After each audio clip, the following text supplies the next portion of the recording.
Capítulo 56. No mar sombrio, o Jolly Rogers havia esperado um pouco diante do silêncio e da noite assombrada por mistérios, quando uma força sobrenatural atirara o robusto Mi na mesma direção de onde Snail Galford havia saltado para o mar.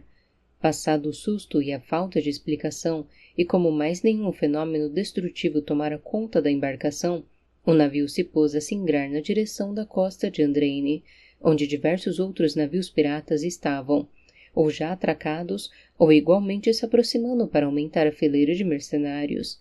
Enquanto singrava águas escuras de sons trêmulos e lembranças difíceis, Jamil Coração de Crocodilo, ou o que sobrara de Jamil Coração de Crocodilo, sentia e se alimentava da glória de ser novamente o capitão daquele navio, o navio que fora do pai e com o qual ele provocara terror no mundo de uma maneira que não deixava nada dever a nenhum pirata, principalmente aos piores. E Coração de Crocodilo então se lembrou de quando era um jovem normal, ou ao menos não tão deformado, e impedira o motim que acabaria com a vida do pai, um velho gancho senil e definhando com câncer. Observou o convés e se lembrou quando, munido de arrogância e loucura que corre por todo o sangue juvenil, anunciou a homens raivosos que seria o novo capitão e mergulhou com uma faca na boca, rodeada dos gritos e risadas de descrença da tripulação. E se lembrou de quando abriu e arrancou com as mãos o coração do maldito crocodilo lendário, que perseguia aquele navio como a um ímã, e se lembrou de como, seguindo a tradição pirata, ergueu o imenso coração para a tripulação boquiaberta, e manchado de sangue e furor, anunciou que era por direito o novo capitão do Jolly Rogers, ao perguntar: "Alguém questiona esse direito?" E ao não obter resposta, logo imagine, e apenas este ato de imaginar já dará vida, o que foi para o pirata deformado estar pensando em tais lembranças enevoadas, quando no mundo ele passou a não mais diferenciar o que era sonho e o que era realidade, quando uma voz anunciou em meio à negritude que cercava o inconcebível: "Eu sou Snail Galford, e a partir desse momento, por direito, o capitão deste navio e desta tripulação." As atenções se viraram para o ser sobrenatural que se mantinha de pé sobre a proa, no mesmo local onde Jamil fizera o mesmo anos atrás. Havia sangue em suas roupas, sangue que não poderia ser facilmente visto na escuridão, mas do qual era possível sentir o cheiro. A visão, ainda que envolta em trevas, paralisava, e o motivo era justo. Alguém questiona esse direito? Nas mãos de Snail Galford havia um coração. O coração arrancado do peito do robusto Mi, braço direito do falecido James Gancho e capitão por direito daquele navio. Se Jamil não retornasse, e que ele fazia questão de exibir como se fosse um coração de crocodilo. Foi assim que o ser disforme que ainda era Jamil Coração de Crocodilo se pôs no centro do convés e retirou um facão de lâmina circular em um facão de lâmina reta.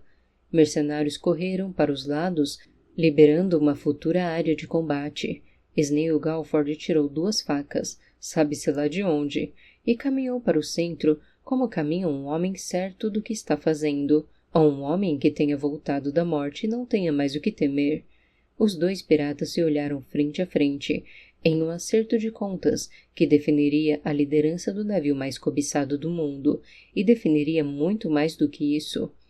Tochas foram acesas para dançarem com a noite no mais lendário campo de batalha pirata da história, o mais lendário desafio pirata já narrado, e o combate pela posse do navio pirata mais famoso do mundo enfim começou. Capítulo 57. A capitã Brandamante não conseguia mais manter suas runas ativadas e arrancou a espada, liberando o exército gigante enlouquecido dos círculos, onde antes estavam parados e sendo alvos de setas mortais. Muitos estavam mortos, com flechas transpassando o pescoço, e lembrando macabras alegorias indígenas. Ela corria na direção da cavalaria que se aproximara, liderada por rei Anísio Branford. Ao fundo, o exército de Arzalo continuava recuando na direção da paliçada, feito animal acuado, enquanto Minotauros parecia que ia ameaçar um ataque em massa diante de um exército que nunca demonstrava se estava recuando de maneira estratégica ou por medo da batalha. Arzalo então se colocava em posição de ataque e, ao invés de continuar o recuo, marchava na direção deles, pronto para mais um embate. O resultado era que Minotauros travava e nunca se sentia confiante para ratificar o ataque, desconfiava das intenções daquela atitude. Logo os dois exércitos ficavam na maioria das vezes mais rosnando um para o outro, como dois cães prestes a se atacarem, como se esperando o outro parar de rosnar e dar a primeira mordida. Entretanto, por mais que nunca acabasse atacando de verdade o outro, uma ação estava sempre acontecendo naquele campo. Minotauros avançando e Arzalo recuando.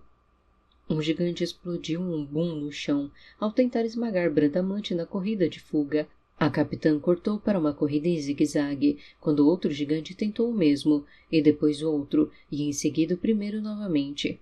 O quarto, porém, iria esmagá-la com um punho fechado quando o corpo gigante foi violentamente arremessado para o outro lado em uma situação absurda que lembrava um teatro de marionetes.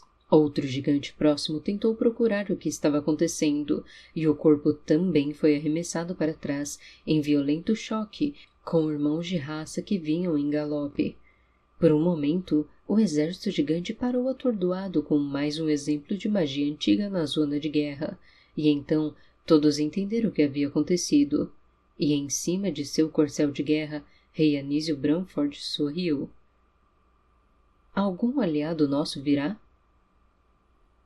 O fato era que não se tratava de mais um exemplo de magia antiga de guerra. Talvez sim. Para Brodnag a situação era muito, muito pior do que isso. Concentre-se no que possuímos agora até termos uma resposta. Um poderoso martelo de guerra zuniu e parou erguido por uma única mão, enquanto o mestre anão zangado assumia posição de combate. Ira, enfim, havia chegado ao campo de batalha.